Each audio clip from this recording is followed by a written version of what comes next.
Iran ಮೇಲೆ America operation mid night hammer ಅನ್ನ ನಡೆಸಿತ್ತು. ಇತ್ತ ಇರಾನ್ನಲ್ಲಿ ಅಧಿಕಾರ ಬದಲಾವಣೆ ಬಗ್ಗೆ ಟ್ರಂಪ್ ಎಕ್ಸ್ನಲ್ಲಿ ಪೋಸ್ಟ್ ಮಾಡಿದ್ದಾರೆ. ಇರಾನ್ ಅಧಿಕಾರ ಬದಲಾವಣೆಯ ಕುರಿತಾಗಿ ಅವರು ಸುಳಿವನ್ನ ಕೊಟ್ಟಿದ್ದಾರೆ. ಟ್ರಂಪ್ ಇರಾನ್ ತನ್ನ ಆಡಳಿತ ಶ್ರೇಷ್ಠಗೊಳಿಸಲು ಸಾಧ್ಯವಾಗದಿದ್ರೆ ಆಡಳಿತ ಬದಲಾವಣೆ ಬಗ್ಗೆ ಯಾಕೆ ಚಿಂತಿಸಬಾರದು ಎಂಬ ಸಲಹೆಯನ್ನ ಟ್ರಂಪ್ ಎಕ್ಸ್ನಲ್ಲಿ ಪೋಸ್ಟ್ ಮಾಡೋ ಮೂಲಕವಾಗಿ ಸಲಹೆಯ ಜೊತೆಗೆ ಇದೇ ಆಗೋದು ಅನ್ನುವಂತಹ ಎಚ್ಚರಿಕೆಯ ಧಾಟಿಯ ಸಂದೇಶವನ್ನು ಕಳಿಸಿದ್ದಾರೆ ಟ್ರಂಪ್.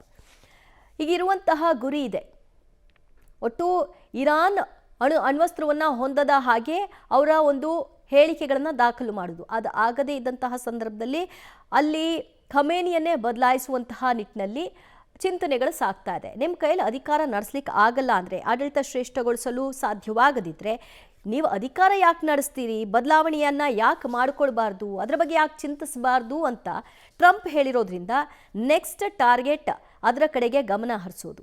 ಅದಕ್ಕೆ ಬೇಕಾದಂತಹ ಪೂರ್ವ ತಯಾರಿಗಳನ್ನು ಈಗಾಗಲೇ ಮಾಡಿಕೊಳ್ಳಲಾಗ್ತಾ ಇದ್ದು, ಎಲ್ಲ ದೇಶಗಳಿಗೂ ಕೂಡ ಏನು ಆಗ್ತಾ ಇದೆ, ಇರಾನ್ ಯಾವ ರೀತಿ ನಡ್ಕೊಳ್ತಾ ಇದೆ, ನಾವು ದಾಳಿಯನ್ನು ನಡೆಸಿರೋದಲ್ಲ ಇರಾನ್ ಮೇಲೆ, ಪ್ರತೀಕಾರವನ್ನು ತೀರಿಸ್ಕೊಂಡಿರೋದು ಅಂತ ಟ್ರಂಪ್ ಹೇಳ್ತಾ ಇದ್ದಾರೆ. ಎಲ್ಲೆಡೆ ಕೆಲವು ದೇಶಗಳು, ರಷ್ಯಾ, ಚೀನಾ, ಇರಾನ್ ಮೇಲೆ ಅಮೆರಿಕ ನೇರ ದಾಳಿಯನ್ನು ನಡೆಸ್ತಾ ಇದೆ ಅನ್ನುವಂತಹ ಆರೋಪವನ್ನು ಮಾಡ್ತಾ ಇದ್ವು. ಅದನ್ನು ಬಿಂಬಿಸುವ ಕೆಲಸವನ್ನು ಮಾಡ್ತಾ ಇತ್ತು. ಅದಕ್ಕೆ ಟ್ರಂಪ್ ಕೊಟ್ಟಿರುವಂತಹ ಪ್ರತಿಕ್ರಿಯೆ ಅದು. ನಾವು ದಾಳಿ ಮಾಡ್ತಾ ಇಲ್ಲ, ಪ್ರತೀಕಾರವನ್ನು ತೀರಿಸ್ಕೊಳ್ತಾ ಇದ್ದೀವಿ, ಇಸ್ರೇಲ್ ಮೇಲೆ ಆಗಿರುವಂತಹ ಅಟ್ಯಾಕ್ಗೆ ಪ್ರತೀಕಾರವನ್ನು ತೀರಿಸ್ಕೊಳ್ತಾ ಇರೋದು ಅಂತ ಟ್ರಂಪ್ ಹೇಳಿದ್ದಾರೆ. ಜೊತೆಗೆ ಆಡಳಿತ ಬದಲಾವಣೆಯ ಮುನ್ಸೂಚನೆಯನ್ನು ಕೊಟ್ಟಿದ್ದಾರೆ.